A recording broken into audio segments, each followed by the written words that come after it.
qui reçoit. Pour vous, ce matin, Thierry Johnson Bevoisi, acteur politique. Thierry Johnson, bonjour. Bonjour, monsieur le journaliste. Oui, vous allez vous présenter un peu plus amplement pour nos chers amis téléspectateurs internautes. On m'appelle Thierry Johnson Bevoisi, je suis acteur politique, membre du Bloc républicain, président du Cercle de réflexion pour un nouvel ordre social, CRENOS. Voilà, nous sommes à quelques semaines, quelques mois déjà des élections présidentielles. Vous qui êtes jeune, vous qui incarnez cette jeunesse politique, quelle est votre lecture de l'arène politique aujourd'hui dans notre pays? Merci monsieur le journaliste. Et je voudrais d'abord à l'entrée de jeu présenter mes vives salutations à toute la population béninoise, à tous les compatriotes de l'intérieur comme de l'extérieur. Merci pour une fois encore pour la question, pour avoir posé cette question qui pour moi paraît vraiment capitale. Capitale dans la mesure où aujourd'hui nous sommes déjà à moins de 6 mois des élections présidentielles.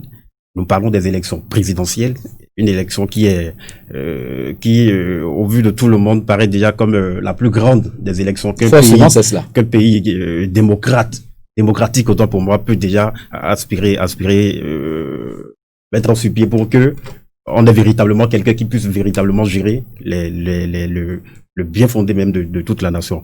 Nous sommes à moins de 6 mois des élections présidentielles, c'est vrai.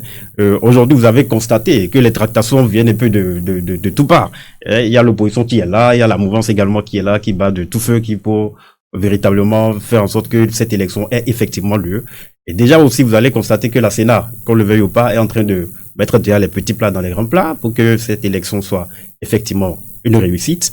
Je n'oublie pas le COSLEPI où déjà les listes électorales sont déjà affichées, où on a envoyé au niveau de tous les villages et puis les chefs quartiers sont déjà instruits pour afficher ces listes pour permettre à la population d'aller vers ces différents lieux d'affichage pour vérifier si les normes sont erronées et ainsi de suite.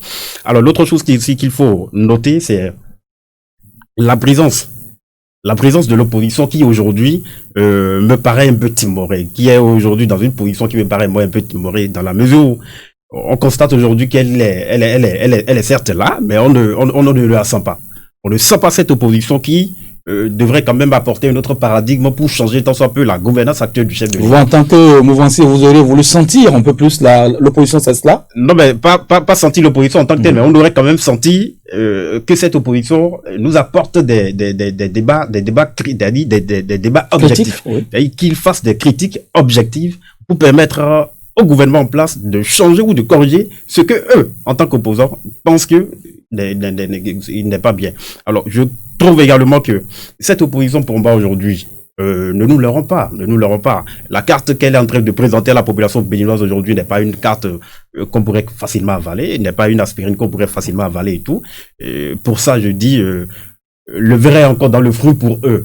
Le verre demeure toujours dans le fruit pour eux. Et moi, je pense que la gouvernance aujourd'hui telle que nous l'avons, depuis 2016 où nous avons démarré ce développement, nous avons amorcé le développement de notre pays, nous avons constaté que sur tous les plans,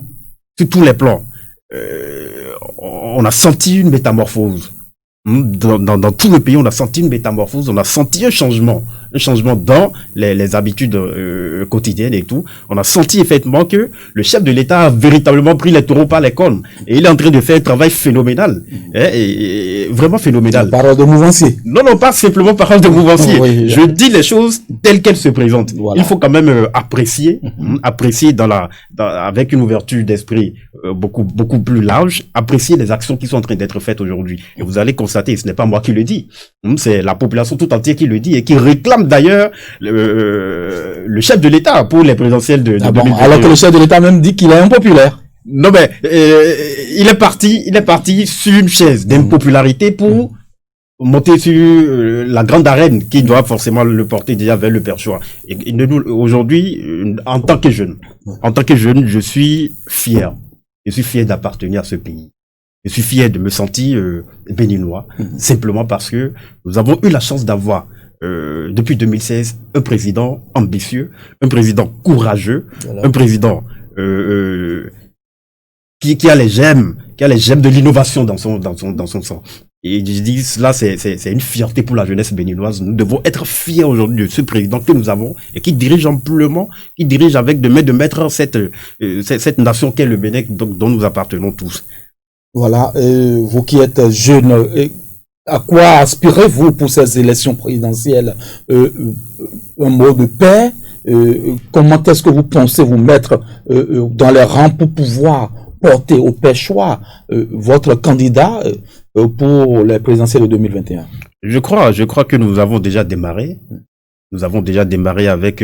c'est vrai que je suis membre d'un bloc de la mouvance présidentielle. Oui. Je suis du bloc républicain. C'est vrai qu'au sein de ce grand parti, aujourd'hui, qu'on le veuille ou pas, est l'un des grands partis de notre pays, des grands partis politiques de notre pays.